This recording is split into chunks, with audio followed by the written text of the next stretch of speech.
What's up, guys? Today I'm going to show you how to key your boxes the same. That way one key will work on 2, 3, or even 4 different boxes. It's quick, easy, simple. Come take a look. This old man in the country that I know,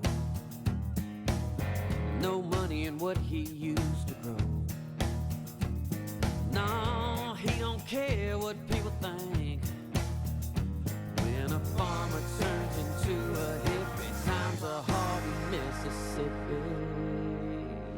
Alright guys, as y'all that's been watching me before, y'all know I just bought this box and that was my old box. Both take a different key. So today, Hamilton's got a new cylinder for us and I'm going to show you guys what to do. Super easy. What we got right here is we got 2 separate boxes. Of course, the 2 separate keys. You can see what key code they are. This one right here is K527. The other one is going to be K637.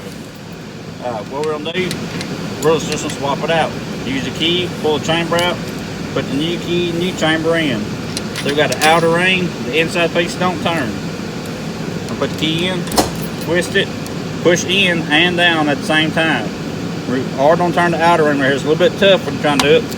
But it locks, it turns, pull it straight out. I'll put this one back in the same way. Put it in, pull it back, there we go. And that's how you change out your cylinders, guys. Same key, both boxes.